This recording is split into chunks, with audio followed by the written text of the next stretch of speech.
하나님의 말씀 함께 보겠습니다. 신약성경 누가복음 2장 25절에서 33절까지의 말씀입니다. 누가복음 2장 25절에서 33절까지의 말씀을 제가 봉독해 드리겠습니다. 예루살렘에 시므온이라 하는 사람이 있으니 이 사람은 의롭고 경건하여 이스라엘의 위로를 기다리는 자라. 성령이 그 위에 계시더라. 그가 주의 그리스도를 보기 전에는 죽지 아니하리라 하는 성령의 지시를 받았더니 성령의 감동으로 성전에 들어가매 마침 부모가 율법의 관례대로 행하고자 하여 그 아기 예수를 데리고 오는지라. 시므온이 아기를 안고 하나님을 찬송하여 이르되 주제여 이제는 말씀하신 대로 종을 평안히 놓아주시는도다. 내 눈이 주의 구원을 보았사오니 이는 만민 앞에 예비하신 것이요 이방을 비추는 빛이요 주의 백성 이스라엘의 영광이니이다 하니 그의 부모가 그에 대한 말들을 놀랍게 여기더라. 아멘. 오늘 우리가 함께 나눌 말씀은 샬롬을 만나다 5번째 시간으로 시므온의 고백, 눈크 디미티스라는 제목으로 말씀을 전하고자 합니다.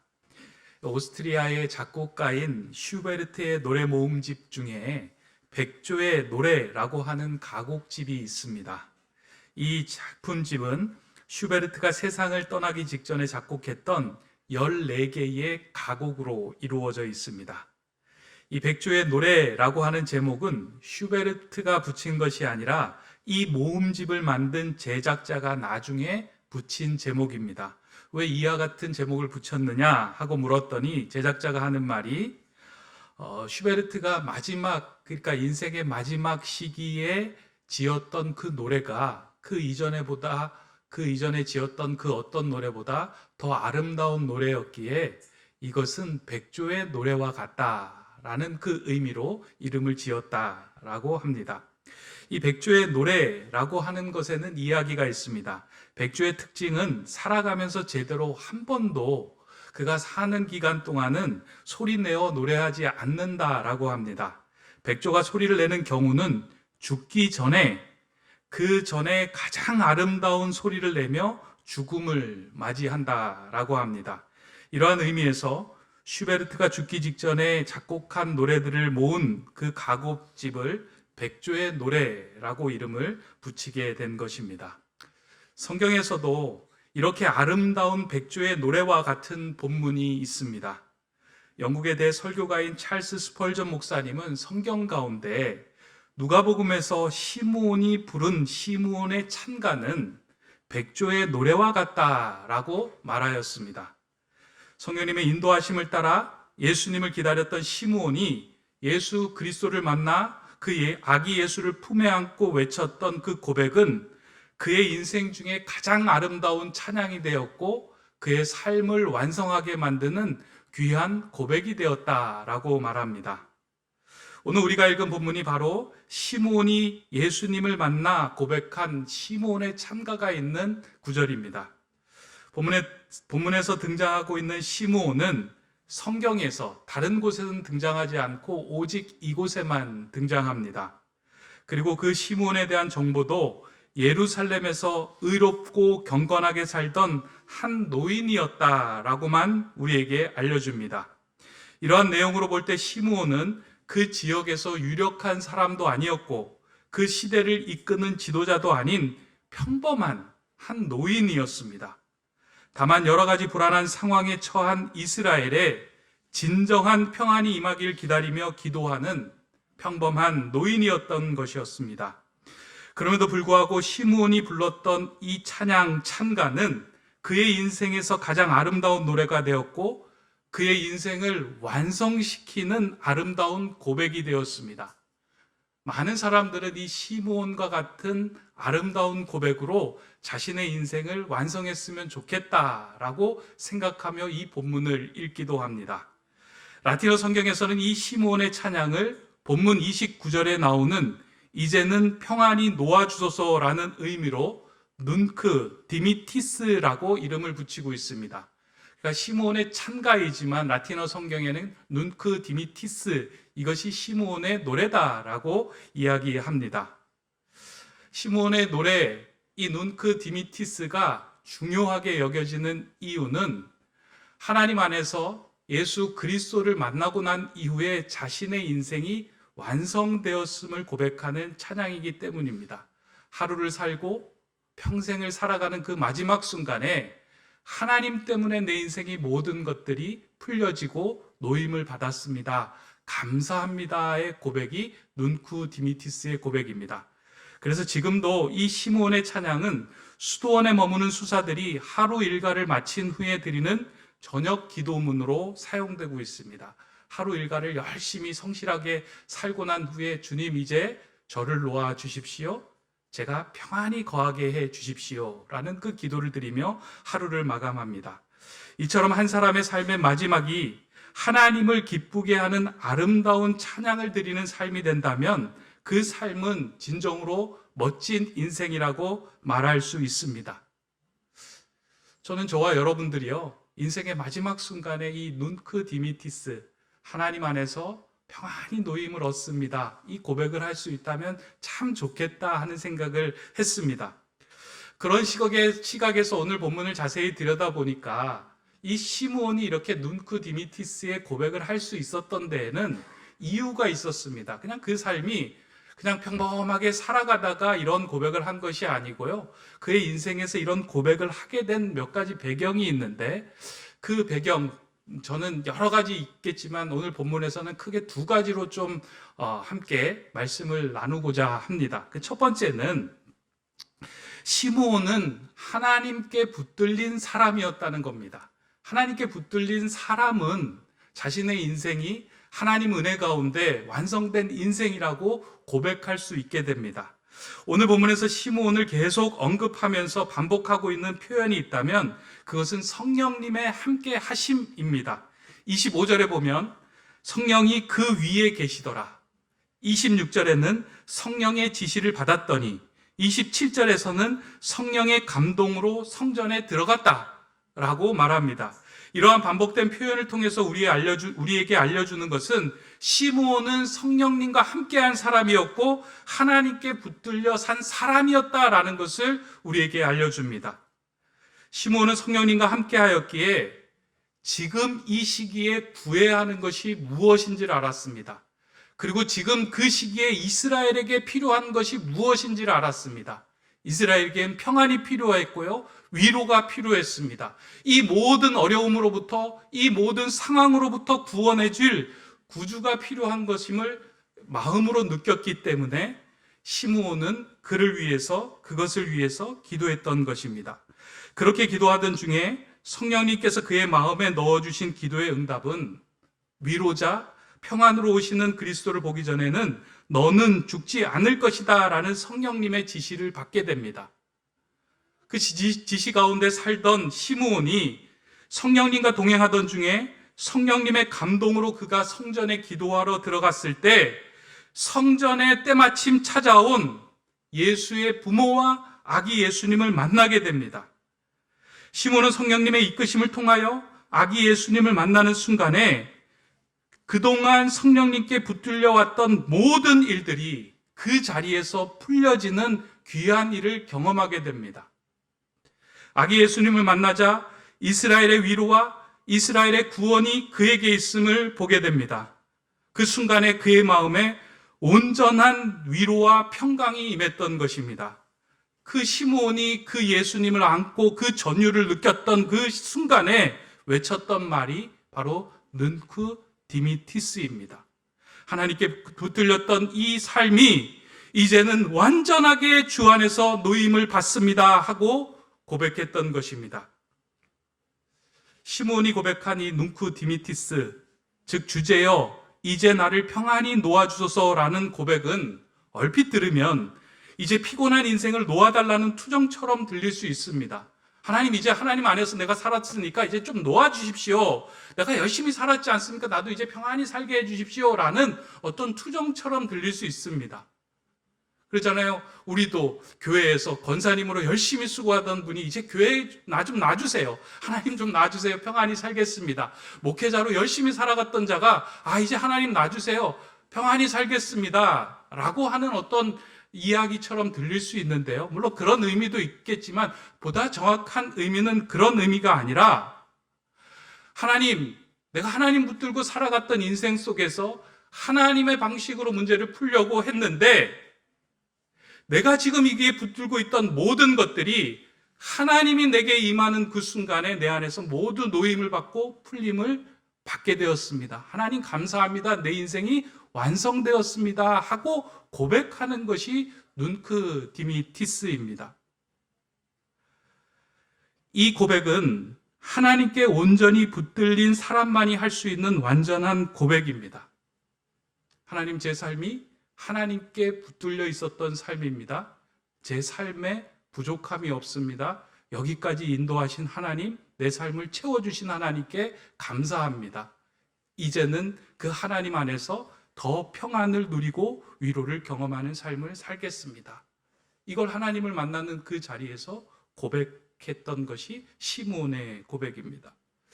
저는 여러분의 마지막 삶의 고백이 이 눈크 디미티스가 됐으면 좋겠다 하는 생각이 듭니다. 여러분들 삶에서요, 삶에 살아가면서요, 인생에 한 가지씩 매듭을 짓는 일들이 있을 겁니다. 뭐 회사의 일도 그렇고요, 교회에서 봉사하는 일도 그렇고요, 인생의 모든 일들도 그렇습니다. 그 마지막 자리에서 하나님께서 나와 함께 하셨기 때문에 내가 부족함이 없습니다. 그렇게 하나님을 고백할 때 내가 붙들고 있었던 모든 문제들이 한순간에 풀려지는 은혜를 경험하게 됩니다. 지난 주간에 이 본문을 묵상하면서 제 삶에서는 제가 하나님께 붙들려 성령님의 인도하심과 지시하심을 따라 나아간 것이 무엇이 있을까? 내가 붙들고 있던 것이 하나님을 만나서 풀려지는 은혜를 경험한 것이 무엇이 있을까? 곰곰이 묵상해 보았습니다. 그러다가 지난 목회 여정이 좀 파노라마처럼 지나가는 것을 이렇게 느꼈는데요. 저는 37살에 담임 목회를 시작했습니다. 그 첫 담임 목회지가 이제 일본에서 목회를 했는데요. 다른 목회자들, 동기 목회자들보다는 조금 일찍 시작한 목회였습니다. 담임 목회자로서는. 그런데 하나님께서 일본으로 저를 불러주시고 일본에서 목회를 하게 하시는데 정말 그 시간이 제 인생에는 더할 나위 없이 귀하고 아름답고 감사한 시간이었습니다. 하나님께 붙들려 있었던 시간이기도 하고요. 교회를 세워가면서 성도들과 교제하면서 하나님의 말씀을 전하면서 참 아름다운 시간이었다라고 저는 생각합니다. 그렇게 6년을 보냈어요. 그렇게 6년을 보내던 또 어떤 상황에서 하나님의 부르심을 입어서 한국으로 오게 됐는데요. 그 한국으로 올 때는 어떠한 상황이 왔냐면 한국에 있었던 교회가 이제 분립을 해야 되는데 교회가 너무 크다 보니까 분립을 해야 되는데 그 분립을 연구하고 나누고 한국 교회가 더 건강하게 될 수 있는 일에 좀 협조해 주면 좋겠다. 그러면서 이제 한국 교회에서 저를 전임 목사로 부른 거예요. 그래서 저는 귀한 일이다 생각하고 그 일을 감당을 했습니다. 그래서 교회에 와서 분립을 하게 되고 또 전임 목사의 사역을 잘 감당을 했고요. 시간이 흘러서 교회가 분립이 됐습니다. 좀 더 많은 교회로 분립을 하고 싶었는데 그렇게 되지 않고 두 교회로 분립하다 보니까 제가 또 그 교회 가운데 부목사로 사역을 하게 된 거예요. 어떻게 보니까 담임 목회자였다가 전임 목회자로, 전임 목회자였다가 부목사로 이제 사역을 하게 된 거예요. 어느 날 저희 아이가 그러더라고요. 그 여정을 보면서 좀 불안했던지 아빠, 담임 목사에서 전임 목사로, 전임 목사에서 부목사로, 그럼 부목사 다음에는 이제 전도사로 갈 일만 남았네. 이렇게 이제 아이가 이야기를 하더라고요. 보니까 제 여정을 보니까 이렇게 마치 세상 속에서 볼 때는 직위와 강등된 것처럼 그렇잖아요. 담임 목회였다가 전임 목회자로, 전임 목회자였다가 부목사로, 부목사였다가 뭐 전도사로 내려가지는 않겠지만 성도로 내려갈 수도 있는 거 아니겠습니까? 그런 여정을 보면서 불안해했을 터인데 저는 사실은 그 시기를 지나면서 마음속에서 하나님에 대한 원망과 불평이 1도 하지 않았습니다. 왜냐하면 제 인생의 여정을 통하여 하나님께서 만들어 가실 일들이 분명히 있다라고 저는 믿고 확신했기 때문입니다. 여기에 내가 필요하다면 부목사로, 여기에 내가 필요하면 성도로, 여기에 주님의 일을 위해서 내가 쓰임을 받는다면 아무 직이 없는 일로 쓰임 받더라도 나는 족합니다 하는 마음이 제 안에 솔직하게 있었습니다. 그러니까 원망이 되고 불평이 되는 게 아니고요. 그냥 하나님이 이끌어 가시는 일에 제 모든 것들을 맡기게 되더라고요. 그렇게 몇 년이 지나고 난 후에 하나님은 또 저를 태계원으로 이끄시고 여러분들과 이렇게 행복하게, 감사하게 목회할 수 있는 자리로 또 문을 열어주셨어요. 지나오고 나니까 하나님께서 이끄신 여정 하나하나가 하나님께서 섬세한 계획 가운데 빚어주시고 만들어 가셨다라는 것들을 더 크게 느낄 수 있었습니다. 아, 내 삶이 하나님의 손에 붙들려 있구나. 내가 걱정할 필요 없구나. 내가 이 문제 꽉 붙든다고 해서 해결되는 문제가 아니구나. 하나님께 붙들려 있으면 내가 붙들고 있던 모든 것들이 놓아지는구나. 눈크 디미티스. 그 생각이 들더라고요. 그러면서 제 마음속에 한 가지 바람이 생겼습니다. 앞으로 이제 제가 높은 데 세움교회에서 목회를 하다가 은퇴를 할 건데요. 15년이 남았습니다. 15년이 지난 후에 제가 이 자리에서 은퇴사를 할 때도 하나님, 저에게 부족함이 없었습니다. 눈크 디미티스. 이제 저를 평안히 놓아주십시오. 하나님 은혜로 충분하게 하나님과 함께 붙들린 인생을 살았습니다. 감사합니다. 만족합니다. 이걸 고백하면 좋겠다. 근데 이 고백이 그냥 이루어지는 게 아니더라고요. 오로지 하나님께 온전히 붙들려서 성령님과 함께 하는 사람을 통해서 성령님의 지시함을 받고 하나님을 신뢰하고 믿음으로 살아간 자만이 고백할 수 있는 찬양이더라고요. 그래서 제가 하나님, 지금부터 저는 그렇게 하나님께 또 붙들린 삶을 살아가겠습니다. 그런 소망이 생기더라고요. 이 소망은 목회자만 가져야 되는 소망이 아닙니다. 여러분들도 이 소망을 가지고 고백할 수 있어야 합니다. 하나님, 제 인생에 하나님께 붙들린 삶을 살고자 합니다. 그리고 마지막 순간에 제 인생에서 하나님을 만나는 그 자리에서 아름다운 찬양을 백주의 노래처럼 아름다운 찬양을 하며 주님도 높이고 내 인생이 완성된 인생을 살기를 소망합니다. 우리가 문제를 붙들고 있던 것들을 놓게 하여 주시고 하나님께 붙들린 삶이 되게 하여 주시옵소서. 그렇게 간구하며 기도할 때요, 분명히 여러분이 붙들고 있던 문제가 하나님께 붙들린 그 사람의 삶 속에서는 노임을 받는 은혜를 누리게 될 겁니다. 그런 은총을, 그런 은혜를 경험하는 저와 여러분 되시기를 주님의 이름으로 축원합니다. 두 번째요, 시므온은 그 중심에 예수 그리스도를 품은 사람이었습니다. 성령님의 지시함을 따라 살아갔던 시므온이 그의 인생의 마지막 순간에 아름다운 찬양을 부를 수 있었던 결정적인 이유는 그의 마음에, 그의 중심에, 그의 손에 예수 그리스도를 품고 있었기 때문입니다. 시므온의 인생 안으로 예수 그리스도가 들어오는 순간에 그의 인생이 완성되었습니다. 이때 시므온은 마음의 진정한 평안을 경험하며 눈크 디미티스를 외칠 수 있었던 겁니다. 이게 아주 중요한 메시지예요. 본문에 나오는 시므온의 평가를 보면 의롭고 경건한 사람이었다라고 이야기합니다. 이건 관용어적인 문구예요. 그 사람은 성실했던 사람이다. 그 사람 그 시대에 잘 살아갔던 사람이다라고 하는 말이에요. 그런데 세상 속에서 아무리 의롭고 경건하다, 그런 삶을 살아갔다 할지라도 그의 인생은 완성된 인생이 아닙니다.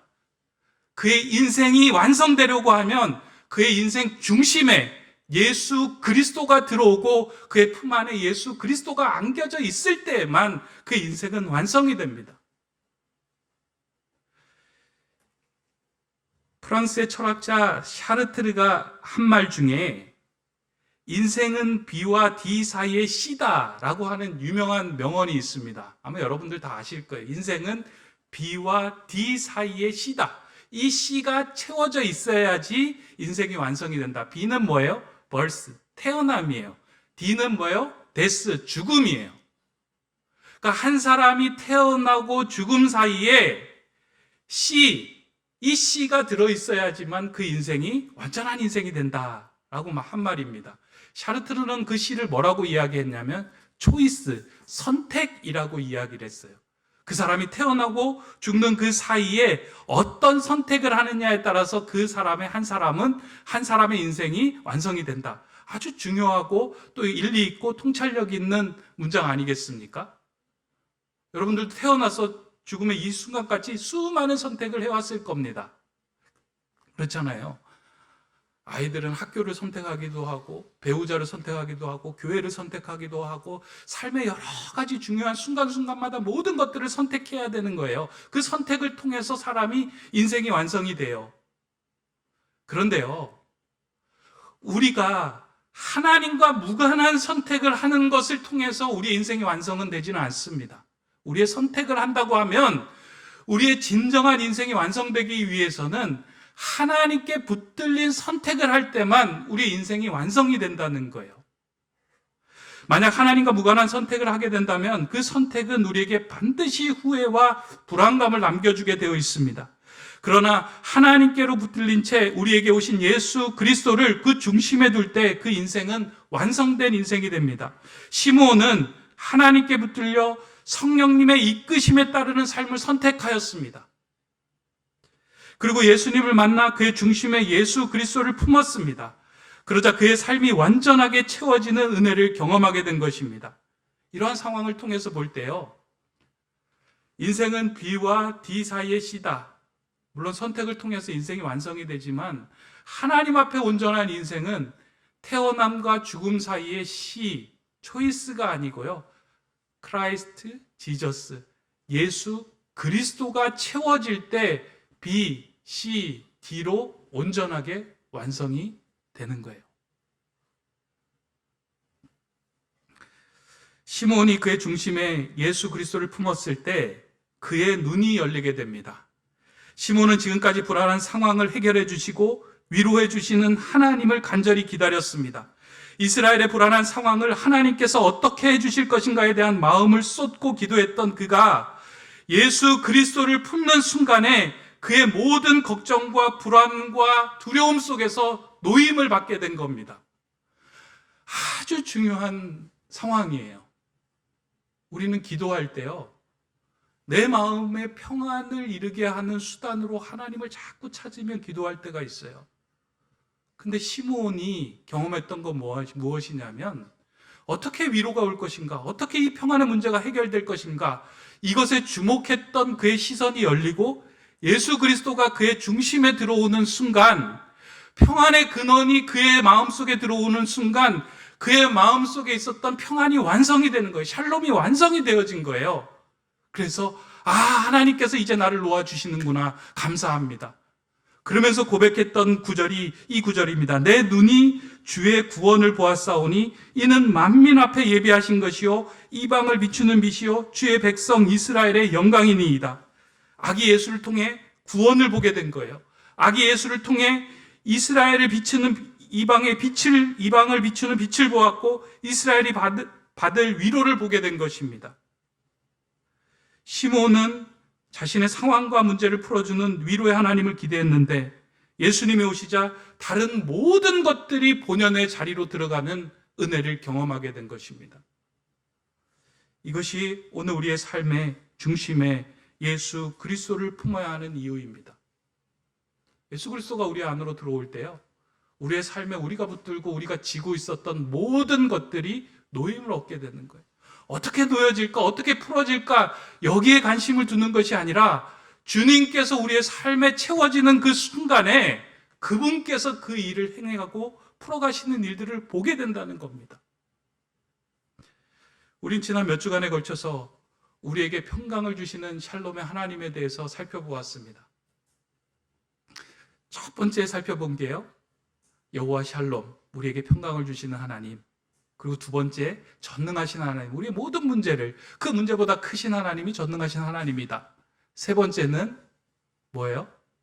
여호와 니시의 하나님, 우리를 승리케 하시는 분이다. 어떠한 원수와 위협으로부터 우리를 지켜주시고 우리를 승리케 하시는 하나님이 우리 하나님이다. 그리고 지난주에 여호와 로이 하나님, 사막과 광야와 같은 상황 속에서도 우리를 푸른 초장으로 인도하시는 선한 목자 되신 하나님이 우리 하나님이다. 이렇게 말씀을 드렸습니다. 그 하나님 때문에 우리가 평강을 누릴 수 있고 샬롬을 누리며 살아갈 수 있다. 근데 제가 이 말씀을 드리면서요, 한 가지 좀 걱정되는 것 가운데 하나가, 내가 내 마음속에 불안과 두려움이 올 때, 하나님께 간구하고 기도할 때 자꾸 하나님을, 내 평안을 이루는 수단으로 찾을까 봐 이게 걱정이 되는 거예요. 질병이 들었어요. 그럼 여호와 라파의 하나님을 찾아야 되겠다. 내가 길을 잃었어요. 여호와 로이의 하나님을 찾아야 되겠다. 내가 문제가 생겼어요. 문제보다 더 크신 엘샤다의 하나님을 찾아야 되겠다. 언제나 중심은 나예요. 그리고 내 평안을 이루는 수단으로 하나님께 나아가는 거예요. 근데 성경은 그렇게 얘기하지 않고요. 뭐라고 얘기하냐면, 평안의 근원, 샬롬의 그 자체는 예수 그리스도이다. 너희가 구하고 너희가 사모하고 너희가 기다려야 할 것은 예수 그리스도가 너희 중심에 들어오는 것이다. 그분이 들어오시면 너의 삶의 평안이 완성이 된다. 샬롬이 완성이 된다 하는 것을 시므온의 창가 눈크 디미티스를 통해서 우리에게 보여주신 말씀입니다. 저는 이 말씀이 복음의 메시지다라고 생각합니다. 여러분 인생 가운데요, 삶과 죽음 사이에 다른 선택들이 많이 있지만 예수 그리스도가 들어와 그분과 함께 선택하면 그 인생은 완성된 인생입니다. 또 우리는 죽음이 멀리 있다고 생각해요. 태어나기는 했는데 죽음이 너무 멀리 있다라고 생각을 해요. 근데 어떻게 될지 몰라요. 오늘 예배하는, 전국에서 예배하는 수많은 예배자들 가운데 오늘이 마지막 예배일 수 있어요. 저와 여러분들 가운데도 오늘이 마지막 예배일 수 있어요. 그러면 우리의 삶과 죽음 중심에 가장 귀하게 자리를 차지하고 있어야 되는 것이 무엇인가? 샬롬의 왕이요, 평안의 근원이신 예수 그리스도. 그분이 우리 안에 들어오기 시작할 때 우리가 붙들고 있었던 모든 문제가 놓임을 얻게 됩니다. 그때 우리가 고백할 수 있는 찬양이, 찬송의 한마디가 눈크 디미티스, 하나님께서 이제 놓아주시는군요. 이제 말씀을 맺으려고 합니다. 오늘 시므온이 인생의 마지막 순간에 고백했던 그 아름다운 백조의 노래와 같은 이 찬양 한 구절, 눈크 디미티스, 이 고백이 저와 여러분의 고백이 되었으면 좋겠습니다. 근데 이 고백은 그냥 이루어지는 것이 아니고요, 하나님 앞에서 붙들린 인생이 할 수 있는 고백이에요. 예수 그리스도를 자신의 중심에 가장 중요한 것으로 품에 안고 살아가고자, 그 예수 그리스도의 삶의 중심으로 선택하고자 하는 자들에게 주시는 아름다운 한마디의 찬양이에요. 저는 그런 삶이 되기를 소망합니다. 그런데 저와 여러분들도, 우리 교회도 그 중심에 예수 그리스도가 있어서 무엇을 하든지, 어떤 선택을 하든지, 어떤 결론을 내리든지 그분 중심에 의한 선택으로, 그분에 붙들린 채로 세상의 모든 것으로 노임받는 그런 우리 성도와 교회와 우리의 모든 가정들이 다 되시길 바랍니다. 그런 은혜를 누리며 여러분의 마지막에 그 아름다운 백주의 노래를 함께 부르며 주님께 나아가는 저와 여러분 되시기를 주님의 이름으로 간절히 축원합니다. 기도합니다. 평강의 근원이신 하나님, 오늘 시므온의 고백을 통하여 멋진 인생의 마무리를 생각하게 하심에 감사를 드립니다. 하나님께 붙들린 인생을 통하여 주 안에서 후회 없는 삶을 살게 하시고 예수 그리스도를 중심에 품고 살아감으로 진정한 평안을 맛보는 자 되게 하여 주시옵소서. 우리의 사역이 맞춰지는 자리와 인생의 끝자리에서 눈크 디미티스를 고백하며 하나님을 찬양하는 아름다운 인생 되게 하여 주시옵소서. 하나님께서 세워주신 우리 교회의 중심에 예수님이 거하게 하시고 예수님 중심으로 선택하게 하여 주시고 예수님 중심으로 살아가는 교회 되게 하여 주셔서 하나님께서 맡겨주신 사역을 이 땅에서 멋지게 완성해 나가는 주님의 교회 되게 하여 주시옵소서. 예수 그리스도의 이름으로 기도드립니다. 아멘.